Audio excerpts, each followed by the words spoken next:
Welcome to the Tabletop Gaming Guild podcast, a podcast all about the experiences and memories that board games with friends and family can create. The highs, the lows, the bad games. Oh, just the good games, just the good games. On this episode, we'll be picking on Nathan. No kidding. On this episode, we're going to nitpick each other's top 10 lists, so prepare for mud pies to be thrown. So, along with picking on people's lists, I also wanted to mention maybe one or two games that just missed my list, too. So, one of the games that just missed my list, but I think is going to make it next year, is Architects of the West Kingdom by Phillips. That game seems to me like a cross between like the idea of Stone Age and the idea of Lords of Waterdeep. I know there's not like quests and stuff, but like Stone Age where you roll the dice and you get the resources. In Architects of the West Kingdom, the more meeples you put down, the more of a resource you get. And you're actually trying to fulfill different requirements during the game to be able to build different parts of the cathedral. So that sort of feels like the quests from Lords of Waterdeep.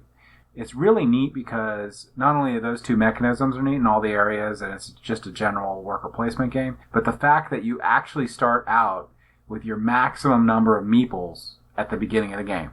And as you place your meeples on the board, they stay there.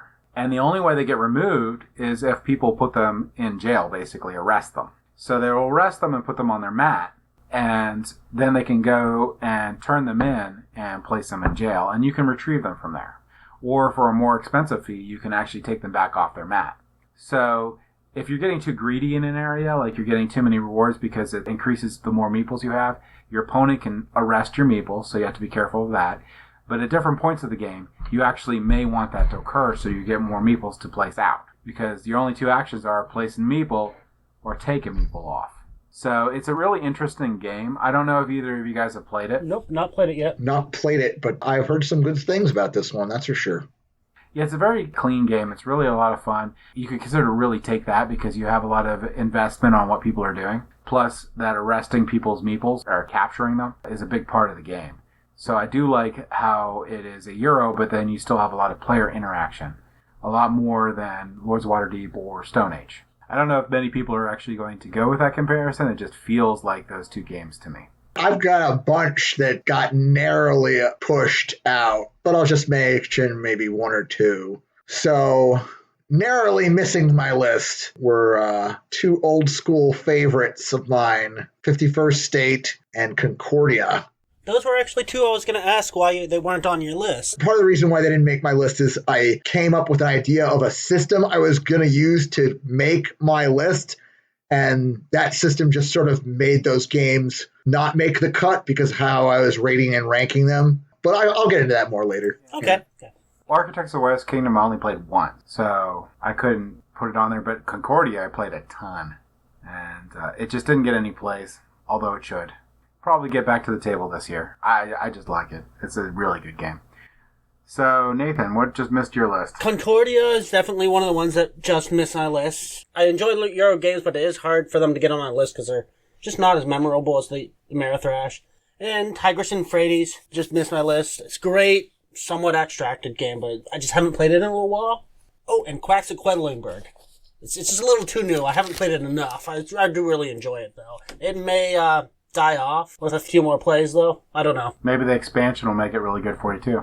Oh, yeah. I'd like to get that. Quacks wasn't in consideration for when I made my list because it was something that I acquired over the holiday season, and I hadn't played it enough for me to even consider it. But, boy, is that a really good game.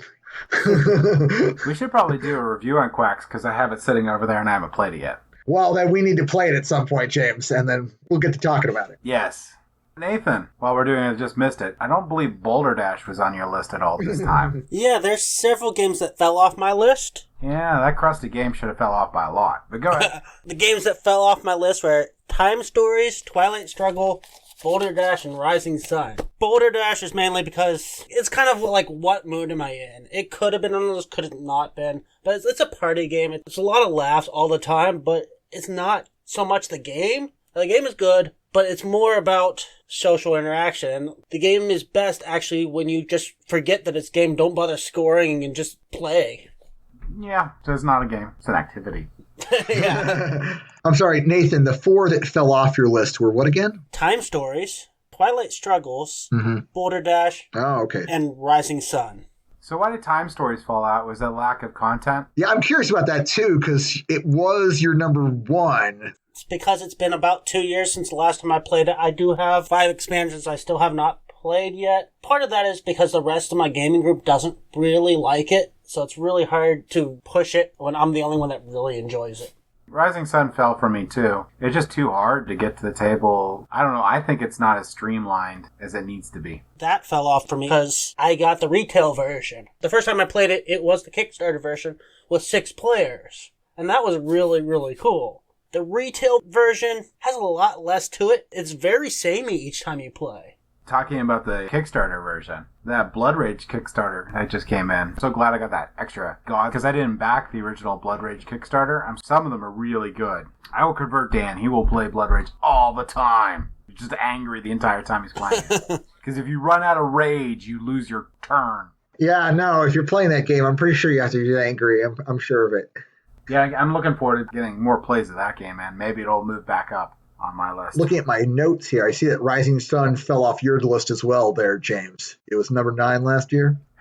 I want to love Rising Sun. Rising Sun is very fiddly, and there's just way too much to track in a game. So you have super asymmetric powers, but then you also have gods, and you can pick different abilities, and you can have like 15, 16 things going on. It's just, I've never had a game of Rising Sun where I was sure that putting anything in an area was going to win in any way, because I couldn't always remember if the gods made it flipped, where the one with the lowest wins, or what was happening. It was crazy. And it's a big problem with that game. Although the game itself, I like the idea behind it. It's just harder to play than Blood Rage. Have you played Rising Sun, Dan? I don't believe I have. Yeah, we're definitely going to get a game in with you, because you got to try it at least once. You've done Blood Rage. You were there at the library game day for that. Yeah, just once, and it's something I do want to revisit, because I felt like I was treading water, where I was just taking cards as they came to me. I'm like, this might work. Oh, this is okay, I guess. Like, I didn't really have a consistent strategy. That game is a very combo-y game, and you got a lot of explosive combos that can occur, especially in the third age. So a lot of that has to do with knowing the cards. You'll correct me if I'm wrong here, James, but falling off of your list this time around, in addition to Rising Sun, was Concordia? Shame on you, by the way. 5 Tribes. And Star Wars Rebellion was your number 2, which completely disappeared this time around. Yeah, that was a big jump. Yeah. Well, Star Wars Rebellion I do love a lot. I think it is a awesome game. But I also look at how many times I play a game, and then I also look at how difficult the game is. Now, you notice like at Twilight Imperium, I only played it twice, because Twilight Imperium takes forever to play, so twice for that game is really good. I played 5 Tribes once last year. It's an hour and a half game, so that's bad. I do love the game, and I'll play it anytime anyone asks. But the same thing happened to Concordia. I actually didn't even play Concordia last year. Mm-hmm. If I can get it back to the table and get people going with it, then I'll be good. Because really, I mean, the game can be really good, but if I don't have anyone playing it... I see. Yeah, that's why those 2 died. Yeah, it's interesting that you mentioned that, because I looked at my play count for ranking my games as well. I looked at what rating I gave it on BGG, and also like how many times I played it. And because it was my first published list, I sort of looked at my lifetime plays instead of just the past year or 2, which is sort of why Magic the Gathering had to come out on top for me, because I've played it thousands of times. But I was actually so concerned about the play count being too heavily weighted that I tried to give some additional weight to games that I had acquired in the last 2 years so that they would have a chance. One of the games I think that might get knocked off the list, because I have a lot of games that might come up on it, is I actually think Scythe might be out next year. We'll see. I love that game, but there's so many good games. Oh, man. Scythe actually stayed steady for me. It was 8 last year, 8 this year. On your list, went down quite a bit, from 4 to 10. Yeah, it's just barely hanging on my list right now. I think it will be off. I don't think it'll be very far away from 10, but I really think Architects of the West Kingdom is going to go up really high. The Rise Defenders expansion is kind of what kept it solid for me. I think if there's no expansions like, moving forward, that might knock it off the list for me. Have you played Gambit yet? I have not. Well, then it'll go up on your list. Okay. If you only get 1 expansion for Scythe, that would be it. In fact, it's so good that if that's the only expansion you get forever, you'd probably be happy. It has a lot more modules than the flying battleships in it. It definitely gives more content than any of the other ones, including Rise of Fenris. I'm looking at all these lists compiled on my screen. I think we would not do our due duty unless we mentioned Terraforming Mars. I see Terraforming Mars on all three of our lists for this past year, and both of your guys' lists for episode number 1. How do you guys feel about Terraforming Mars and your history with it over the last year?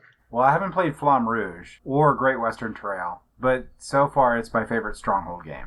I'm like, where is he going with this? Yeah, out of the Stronghold line, that is my favorite game. Despite its production issues and being a little flimsy, I love the game. Now, I will say that I have every expansion for it, and we've played every expansion.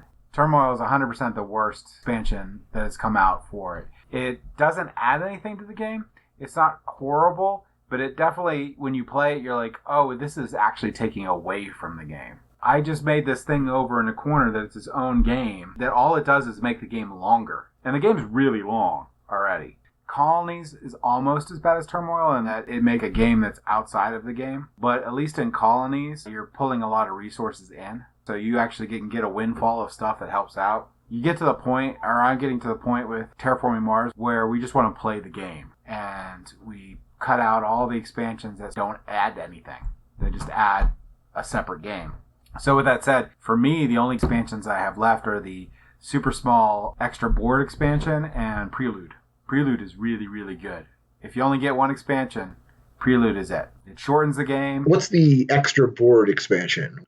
Ellis and Elysium, 2 different sections of Mars that you get to play on. It also has different goals and milestones, which are nice. And it works seamlessly in with the base game.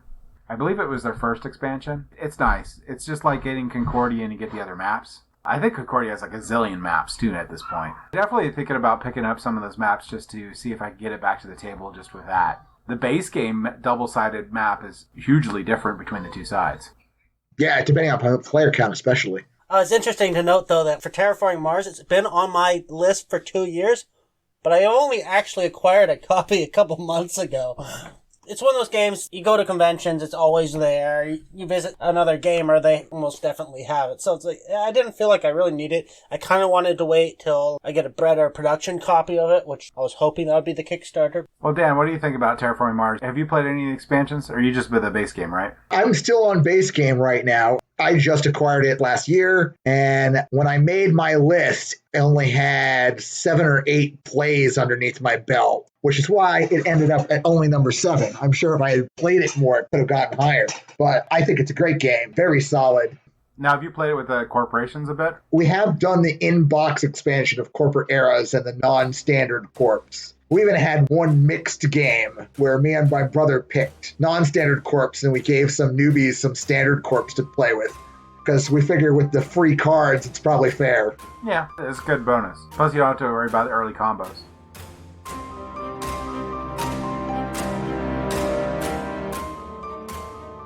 So, Dan, there's one game in particular I was very surprised wasn't on your list. What was that? Xayah, Legend of the Drift System. Yeah, it was right there. There's a bank here of, like 6 games that all could have slotted in at number 10 for Godfather, and I just went with Godfather. And Xayah Legends of Drift System is one of them. Well, until you play Twilight Imperium. Full disclosure here, I came up with a system on how I wanted to rank my games, and I already don't like it, so next time you ask me to do this, I'm going to be using a completely different system. Fair enough. Yeah, Xayah was almost on my list too, but I've only played it 3 times at the expansion only once, and the expansion really looks cool and really looks interesting. Yeah, if you're talking about Embers, yes, some of the rule changes that expansion introduces are considered fixes to the base game and should be played even if you don't have the expansion. Like the respawn rule and the market board. Yeah, it's pretty obvious in the base game was that you could take advantage of the trading if you just happen to have planets that are close together that you can trade to. So it's a weak point in the base game, but it's easy to fix, and expansion definitely does fix that. That was a very loud decibel sneeze. Now I'm going to have to leave it in. You're going to burn people's ears out. No! Xayah Legend of the Drift System is a game I've always wanted to play. But I'll get you into Twilight Imperium. You'll have to let me know if that obliterates Xayah for you. No. Oh, why did you play it? No, it won't.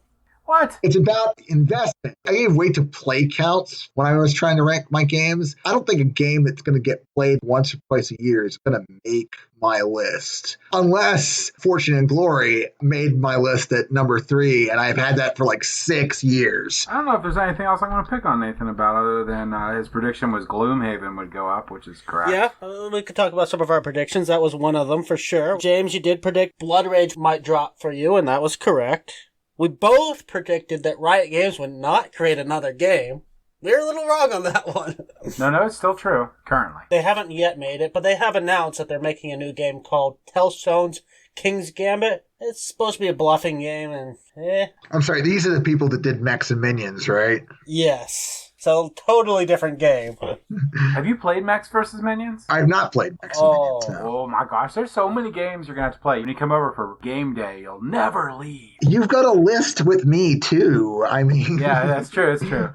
Some of them are like Glory to Rome, which we'll be playing and be like, where'd the game go? I'm like, I don't know. Big bulge in my shirt, and I'll be leaving it.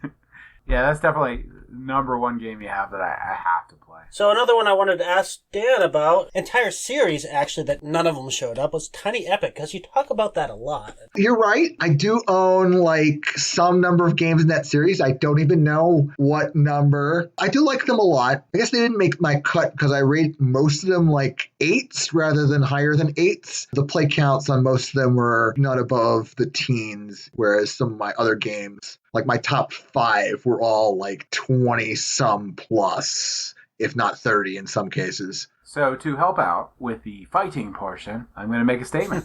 Oh, yes. A blanket statement. We'll crucify you for? Yes. Yeah, probably. So I will say this. Most, if not all, of the Tiny Epic games are solid. And by design, lighter games. So they make good games to play. They make great games to be able to teach fairly quickly and get people into. But a top 10 they do not make. So I think they have a place. I think they are good. I will play any Tiny Epic game. I just don't think it would ever land on my top 10 list ever. With that said, it's still good. You think they lack pizzazz? They lack the amount of depth required, I think, for my top 10. Not that they can't have strategy and not that they can't be good. I just think they fit a different role. It's like having a roll and write. Yeah, they're a lot of fun, but they aren't going to be on my top 10 either. I understand what you're saying. Like, it's tough for like a roll and write to be like sparkly and shiny and amazing, which is what I meant when I used the word pizzazz. They're good, solid games. They do really well with their mechanisms.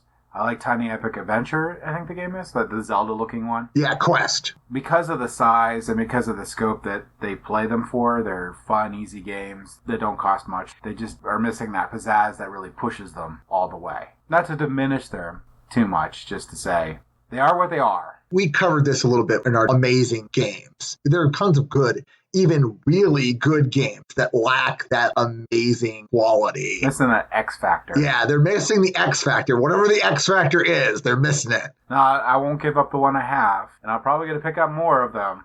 I'm not planning to get rid of any of mine because they all are very unique experiences to be had in those boxes. And the longest is maybe an hour. And that's probably Western. Yeah. Western was the hardest one for me to teach. I actually gave Western to Nathan. I thought it was good. I liked it, but it didn't go over well in my gaming group. The game's got some real intricacies in it. Where you think you can win at the poker hands is where you should be placing your workers, whether or not those are the best spaces for you or not. Because if you manage to get the extra bonus, it'll be worth it in the end. But it's a gamble, which is sort of the whole point. Yeah. And I like that part of it. So, talking about great mechanical games that we all talked about, we all know we enjoy. Mousetrap. Didn't make any of our lists. Is Tzolk'in. Oh, it's true. I've owned it for quite a while, too. I really did like playing Tzolk'in. I won't let anything that I've only played once or twice go on my list. That's why Architects of the West isn't on my list, and Tzolk'in isn't. But if I played it more, maybe. Why didn't it make your list there? You know, the top 10 is very tight for me. And there's just that slight nitpick of that where there's a downturn at the end where your last turn can be kind of a nothing turn. You have nothing really worthwhile to do. So that little peter off at the end is just enough to keep it out of the top 10. Yeah, I definitely saw that where towards the end of the game you do what you do. How about you, Dan? It looks like IBGG rated Tzolk'in an 8. And it looks like no 8s made my top 10 except for Catan. And Catan only made my top 10 because of the obscene play count I've logged with it. So there you go for me. Well, at least one of us has to have something on their list that's crusty every year. Right, because there's always room for improvement. Exactly. Yeah, wait a second. Let me take a look at your guys' list here again. Is there anything I feel like does not deserve to be on a top 10 list? Boulder Dash? It's not on there anymore. Magic the Gathering? I freely admitted I cheated with that. The game is not one game. The game is like 12 different games. James, I am going to throw down with you. I'm going to object to Lords of Waterdeep being on your top 10 list. It cannot not be on my top 10 list. How can it not be on your top 10 list? Explain this to me, because I own Lords of Waterdeep. I do believe it is a solid game. It lacks the pizzazz to be on a top 10. Mm-hmm. Do you have Scoundrels of Skullport? I do. I don't know. I mean, I just really like that game. I also find that with my family, that game I could get to the table fairly easily in a repetitive manner, just like Terraforming Mars. The other thing, too, is the games that my family likes to play generally take large amounts of time, like Terraforming Mars, Wingspan, and I could bust out a game of Lords of Waterdeep with the expansion with max player count in an hour. Also, I've taken it to work lots of times, and we've played at lunchtime, which is only an hour too. So the things that make it great for me is the time factor, how easy it is to teach, the fact that I actually enjoy playing it when I do play it, and the frequency that I play it is really common. It's probably one of the most played heavy-ish games, because it's not an intro game, but it's pretty close. And it wouldn't have to do with the fact that you always win, and yet still people want to play it with you? Actually, no, I don't win Lords of Waterdeep all that often. Although, apparently, according to my daughters, you can tell when I'm going to win by when I say I'm not going to win. Yeah. Stop attacking me! Right. Whenever you beg the other players that they should be attacking each other rather than you, that's when you pull ahead. I don't win any more than anyone else when I play Lords of Waterdeep with people that play it all the time. Now, if I play with someone that's never played Lord of Waterdeep and I don't hold back, there's no way they're going to win. So, what do you guys have against Lords of Waterdeep? It's alright. Why are you a hater? It doesn't beat out Concordia, and Concordia didn't make my top 10. I actually think Concordia could, if I can get it to the table more often. Concordia Salsa, like Dan's played, I think that would also help out a lot, too. Yeah. I got salsa not only because it changes up the game, like you can add salt to a normal non-salsa map or you can play it on a salsa map. And either way, there's this new thing in the game that changes the dynamics because salt can't be bought or sold with the merchant action, but is otherwise considered a wild resource. And then the forum tiles are a whole nother monster. Players get one at the start of the game, so they have effectively a unique player power, and then they can get more throughout the course of the game, either more powers or just one-time bonuses that are actually pretty strong. That really changes the game too, because it changes when you play Tribune to pick up your cards to get those bonuses. Oh yeah, I'm going to throw down the gloves here, because I was going to be like, how dare you, sir? Lords of Waterdeep, every convention I've ever gone to, played. Yeah. Some people will only ever play that game. It's almost as annoying as Settlers of Catan. It's like, that gets played a lot. But it's better than Settlers of Catan. See, I brought this up, but I can't argue too hard against it because I do believe it is a good game. I just don't think it's an amazing game. It might even be great for certain plays of it. There's a bell curve. Frequently, it hits maybe an 8, but it can hit an 8.5 or a 9. It's just not as frequent. All I hear is, oh, I'm so sorry, Jim, you were right. No! What a world! I'm melting!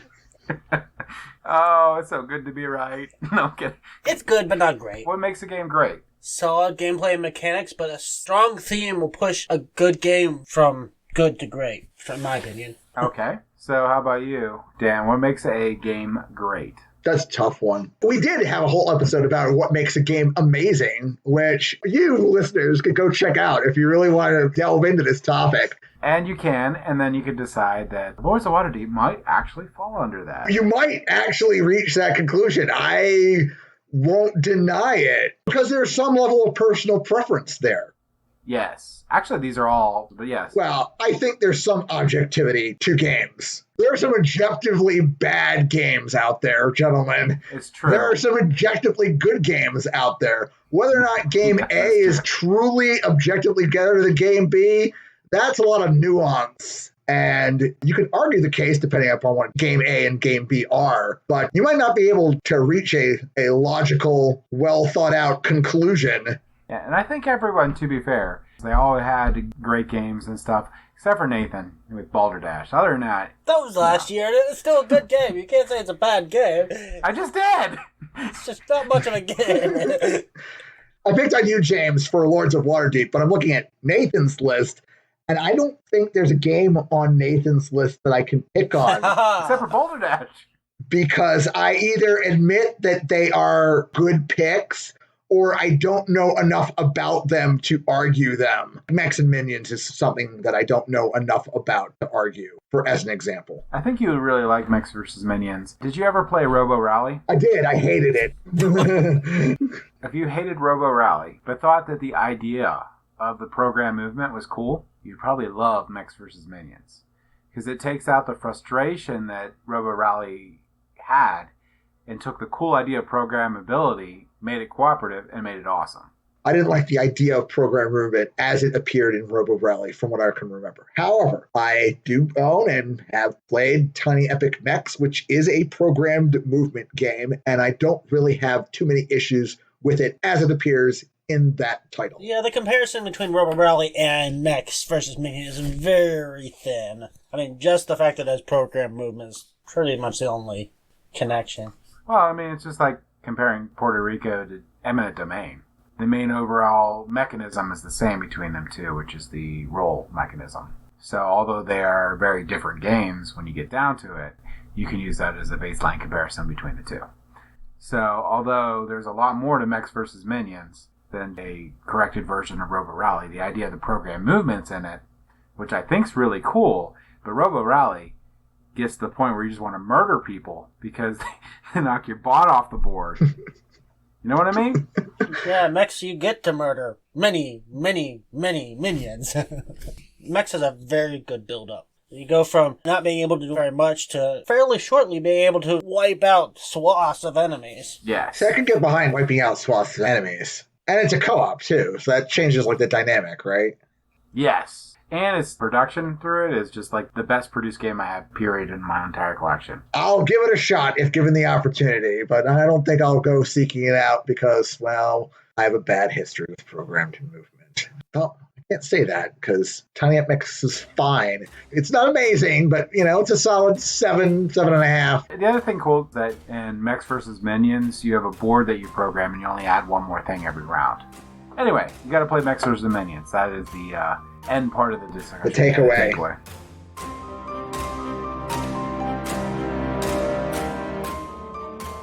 I played a couple of the new hotnesses from last year, and none of them made the list. Other than Wingspan, actually.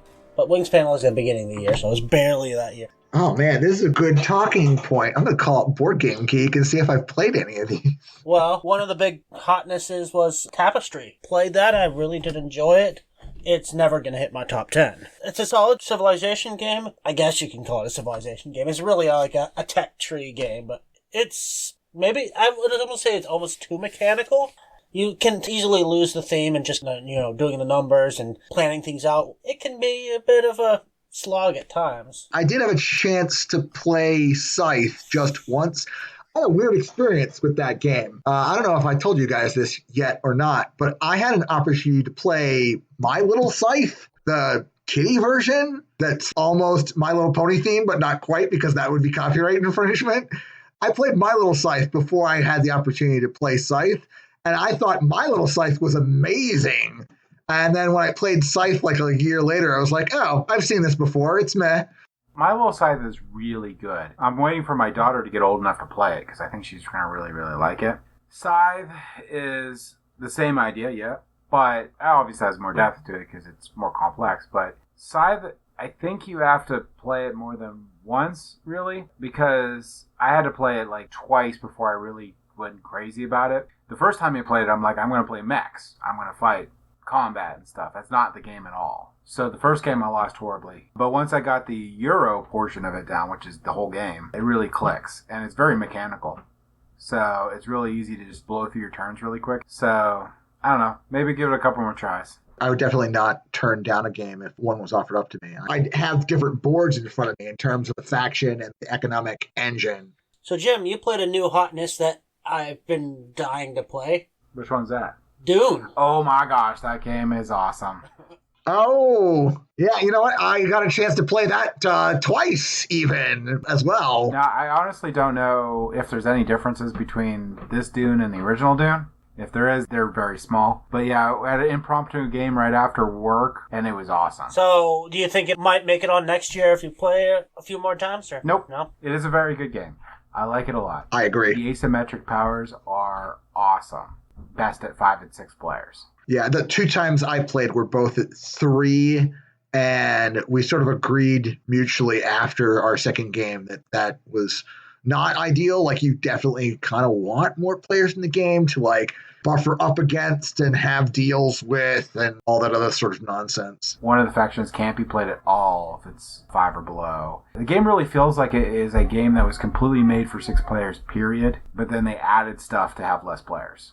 Feels like it really shines when everybody has every faction out and they all interact in appropriate ways because of their asymmetric powers. I love the game. I think it's great. I do think that I wouldn't play it with less than 5 players.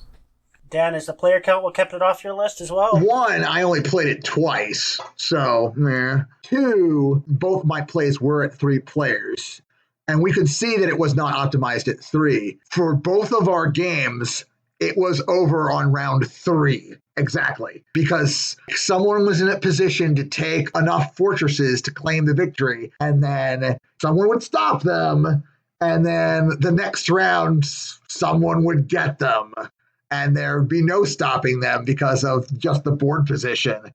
I don't know if that's typical of the game, whether or not the early game really, it was a nice edge. It's like, oh, if I don't make this move, he's going to win.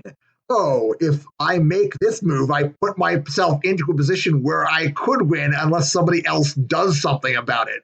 So I force their hands. So that was actually really interesting. And with the multiple players, with the 5 or 6, it makes it a lot harder for you to do that, but it's still there. Yeah, there's also more people that are at the table to potentially stop the shenanigans. I actually liked the shenanigans, though. I felt like it was really tense. Yeah, everything you do gets punished in the game when you have 5 or 6 players. If you buy one of the treachery cards, you have to pay the one house. If you ship anything to the planet, you have to pay the other house. So, like, everything you do has a penalty in it, and you're helping someone else. You can't even play with the faction that says, I pick someone to win. We actually did. They were in one of our 3-player games.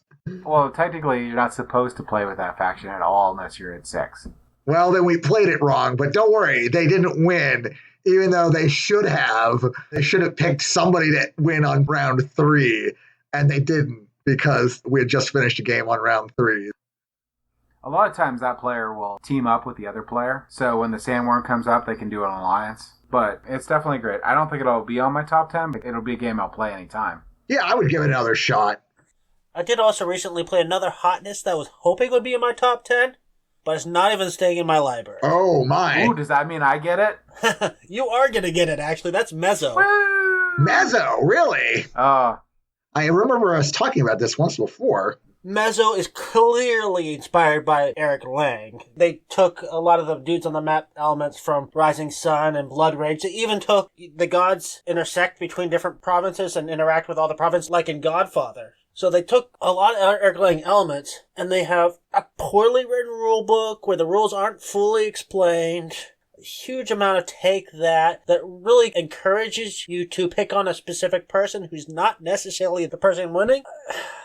So I was really frustrated. I do tend to win fairly often for some games, but that game, everybody was always picking on me the entire game. I still got second, was just behind the leader. But yeah, it was really frustrating that everything I was trying to do was not working because everybody was just kind of constantly hitting me and hitting me and hitting me. You even got the Kickstarter edition. Yeah, it has really nice minis. Oh, I'm looking forward to that. So much painting. The board's kind of ugly, though. Yeah, I saw that. Here's a popular game that is currently in my collection. It's one of the games that I acquired sort of over the holiday season, so it wasn't in the running for this top 10. But I acquired the game Orleans I thought you were going to say you acquired the game Acquire. Which is a good game. Good if a bit dated, but yeah, no, I got the game Orleans, and it's odd that I got Orleans and Quack so closely together, given the fact that they're both effectively bag builders. But it's definitely in a different ballpark, strategy and depth-wise than Quack's. And I haven't played it too many times since I've acquired it, but it is definitely very, very good. So I heard Altiplano was okay, but Orleans was still better. Because I think Altiplano came after Orleans, and it's also like a bag building game too. Yeah. Orleans seems to be on the rise right now because of Orleans Stories. So Orleans Stories was on my radar because I wanted to know whether or not I wanted to get Orleans or Orleans Stories. Do I get this classic title or this new thing that they're coming out with? So I was trying to figure out what the difference was. So I decided to go with the original because I read a couple things about Orleans Stories that I was like, well, I don't know how I feel about that. There were some complaints about, like, in Orleans Stories, one of the mechanics is an age advancement system. Different players can be in different ages, and you have to meet certain conditions to advance an age.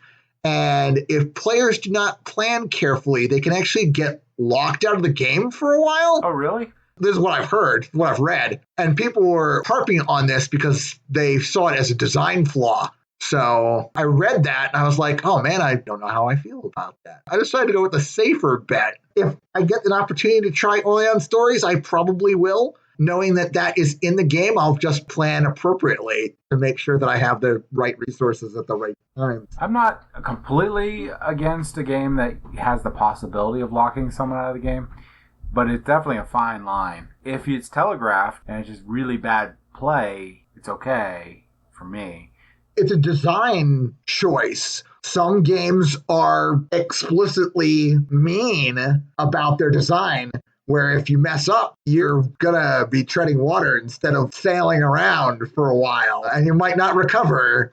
And it depends on the target level of the game. Like, is the game supposed to be ridiculously hard? If it is, then that's fine. Yeah, I think they might have missed the mark in that case, because Orleans, despite being fairly complex, is actually pretty accessible because of the bag building element. Agricola, which is one of my favorite Euros, is pretty tough. It's tough and it's unforgiving, and you can really, really mess people up in the game.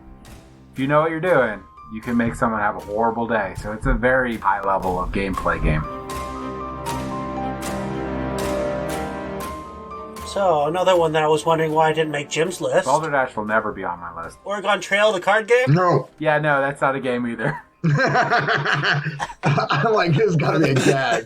I've heard about this game. It's not a game. Speaking of incredibly difficult games, I've heard this game is incredibly difficult. Not only is it difficult, you're not even doing anything. Like, literally, there is no point in having any players in the game. You're just flipping over cards and rolling dice. Like, there's no decisions. None. At all.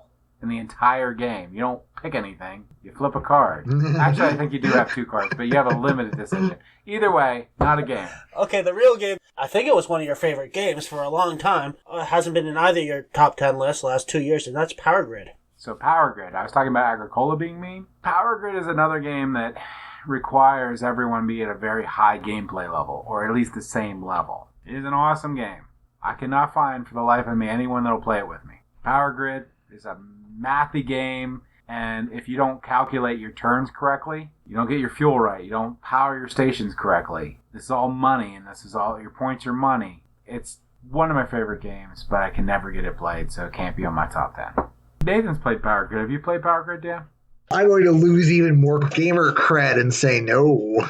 It's a heavier/longer game. So that's the weird thing about it. I can teach you the rules to Power Grid in 5 minutes flat. Okay, but there's just a lot of things you have to take in consideration. Because each route costs different variable amounts between each power station, which are variable amounts that are on the board, but there are different amounts between each station you could possibly build. There's 3 different phases on each thing. They all have different values. Skipping over stations cost X amount of dollars.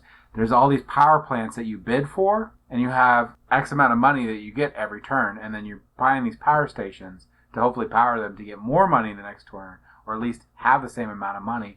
But then you also have to get the appropriate type of fuel to power these stations, which is another auction of sorts. When you purchase your fuel, it costs more and more.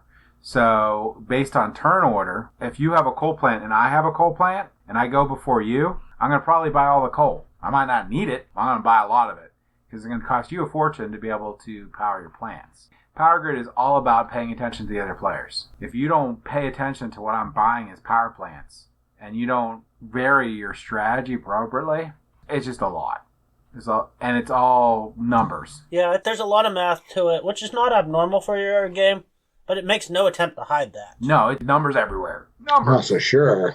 I think you would like it. I'm making it sound horrible, but it's really a lot of fun. I like games where I can shoot from the hip and do okay in. That's not Power Grid. You cannot shoot from the hip. It doesn't sound like one of those games. No, this is a game where you figure out how much money you have and plan your entire turn, and then plan your next turn based on how much money you're going to earn from this turn. It's a heavy planning game. Yeah, and then you have to also have alternate plans, because if someone gets your power plant that you wanted and now you can't get the fuel, or I buy all your fuel, people will mess you up. Yeah. I know how much money you have. I know what plants you have. I know that if I buy that plutonium I don't need, that you are not going to have enough money for plutonium, so you're not going to be able to fire your plant to get money for the next round. But I have enough. So, why not just put that knife in? It's a ruthless game. People don't understand how mean that game can be. It is awesome. I need to cultivate people that play it. Well, you're not selling me yet. We'll see. Maybe if I'll let you win a couple games. Okay. Yeah, Power Grid would be on my top 10 list if I could get it played. You should play it. You may love it, you may not, but it's one of those games that a lot of people do enjoy this and never quite sure why, because it seems like a game they wouldn't like. Out of most of the games I played, it is a completely fulfilling game. When you calculate correctly, it is amazing. It's just ridiculously amazing. Doesn't make any sense. You're just like, oh my gosh, I just powered 15 plants. Okay. Because it's a lot of thinking and planning, and if you can get that going and you're like, oh, I just fired all my stuff off, it's exciting. I don't know why. I think that's what drives the game and what made it super popular. You can't understand unless you played it, because when that happened, it's just crazy awesome. Even if it happens every turn, you're just like, this is awesome, because you're like, I powered all these things, I'm doing all these things, I got all this money, I can do this next turn, and it's cool. Go ahead. Go ahead. No, go ahead. You go. No, you go. You go. No, you go. Go. You go. Alright, so what 2 games have the potential to overturn your top 10 list, even if you don't have them yet? Let's go with Dan first. Go! Okay. Let me take a look at why barely didn't make it. I am going to suggest that Arkham Horror, this is the 3rd edition that I am playing, could be seen on my list in the future. It is a relatively new acquisition for me, and it is a longer title since it's 2 to 3 hours to play. It's not going to see a lot of play sessions in it, but I bought it on almost a lark with almost zero research into the new 3rd edition. I knew it was Arkham Horror. I knew that it had a storied past with being 12-hour monstrosity with all these cards and boards and sideboards and expansions. But the 3rd edition is really trimmed down and is very smooth. Has impressed me every time I've got it to the table. Is that Arkham Horror the card game or board game? That's the board game. Okay. And that one is campaign-based, right? It's scenario-based. The base game has 4 different scenarios in it. The map changes based on what scenario you pick up. The variability is in events and card draws and things that you can acquire. But I've played all 4 scenarios in the base set, and I've won 2 out of the 4 with a decent idea of how to go about winning the last 2. Though the one with Cthulhu in it is probably the toughest, because the game throws these really tough monsters at you. There's great old ones walking all over the place practically. As you know, I like my Lovecraft stuff, so that game looks awesome. That could get there. All right, what other game? I'm going to go with Clank in Space. Clank in Space is a very strong contender. Clank in Space.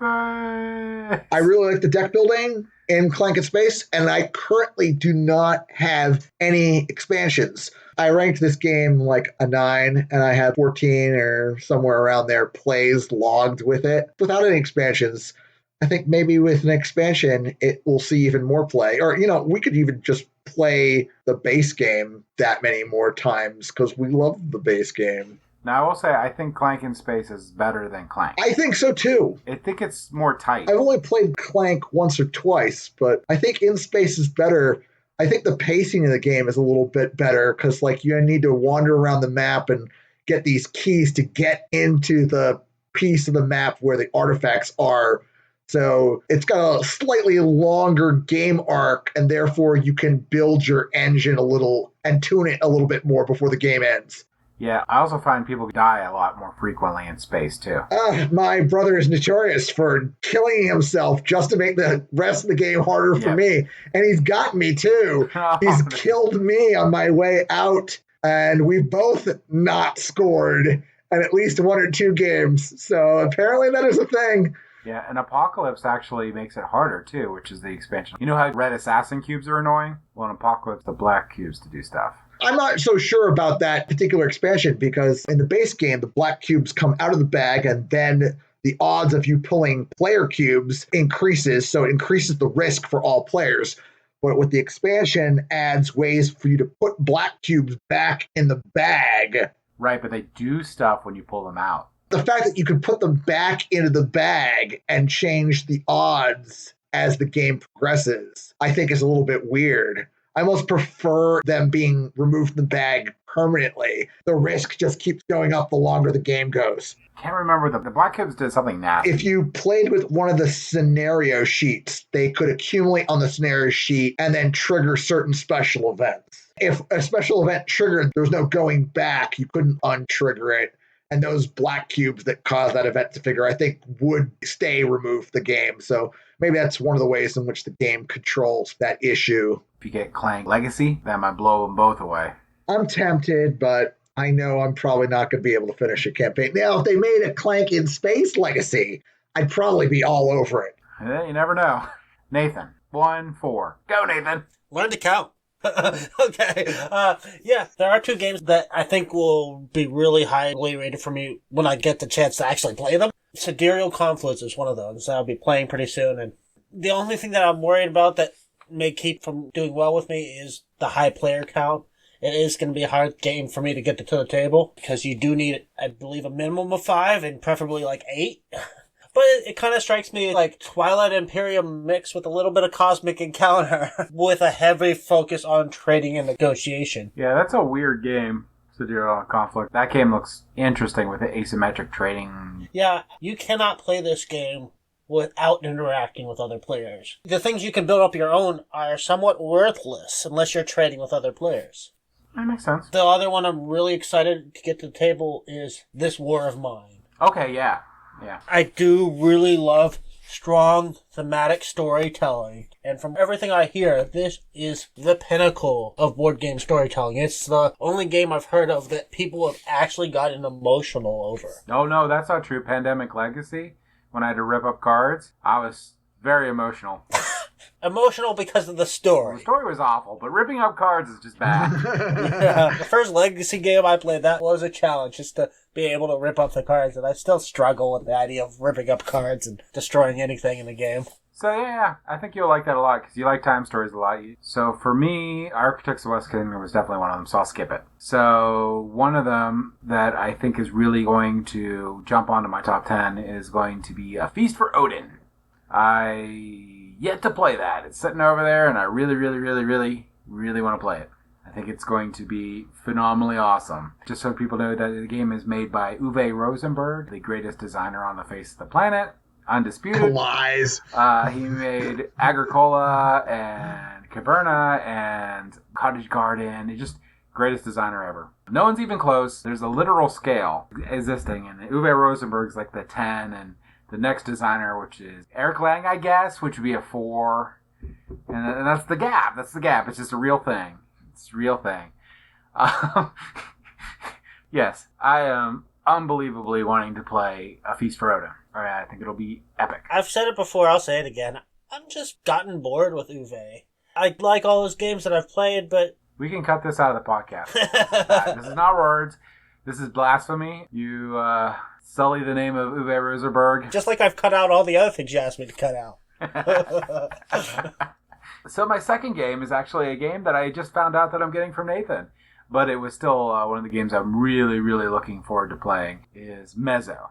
I'm really hoping that I don't have the same experience Nathan had, but I'm really looking forward to that. I watched it when it came out on Kickstarter and watched the Dice Tower reviews on it. It just looks like it should be completely up my alley. So I'm going to ignore everything Nathan said and hopefully enjoy that game lots. The minis are so nice. I was actually tempted just to get rid of the game and just keep the minis, but it would be a waste. You might actually enjoy it, but...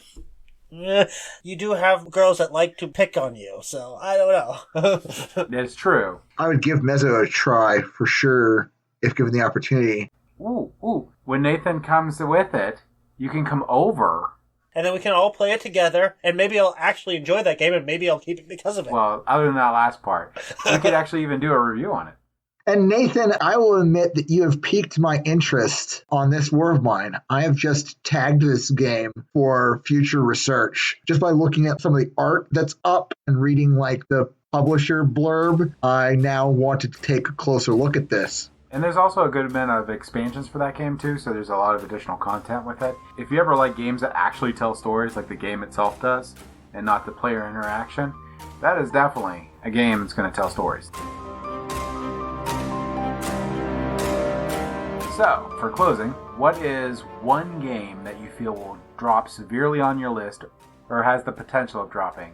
Pandemic Legacy, just because I can't play it again. That is an easy out. So I'll go while you're thinking. I think Scythe, like I mentioned, was actually the tippy top of my list anyway. It'll be off. Also, I think Gloomhaven will drop. I do love Gloomhaven, and I am looking forward to playing the mess out of it. With that said, though, probably going to be a point where it's going to wear out. But currently, it's a nice new pair of shoes, and it's shiny, and it's squeaky, and it's awesome. If it moves higher on my list, Descent will go up with it, farther away from the list, because I do think it is, unfortunately, better than Descent.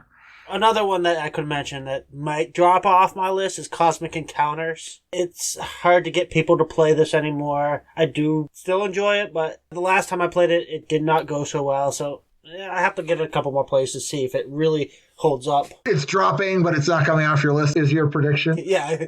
That's tough to keep that. Oh, to be fair, though, Gloomhaven is not coming off my list. Without knowing what's happening next year, I think, if anything, Mansions of Madness was really close to taking it out. Blood Rage will probably be pushed off my list as well. No! There's so many great games that I've wanted to play that bound to be one of them that's going to hit top 10 and push that off. No.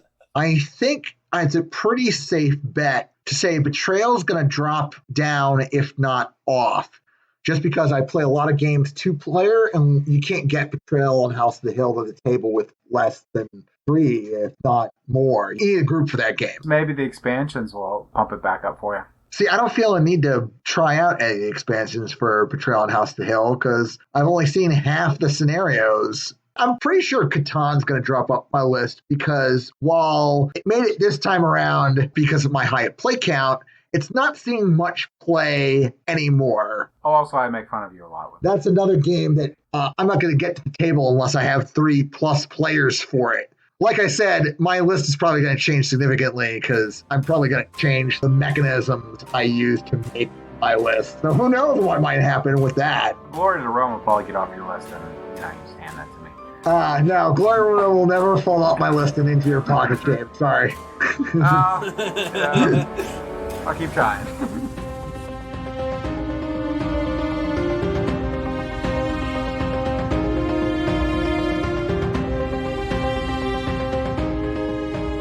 Thank you for listening. If you have any feedback for us, feel free to visit us on Facebook, Instagram, Twitter, or Board Game Geek Guild 2989, or our website at tabletopgamingguild.com. And don't forget to like, follow, and or subscribe. Tabletop Gaming Guild is a product of Tabletop Gaming Guild, LLC. All rights reserved.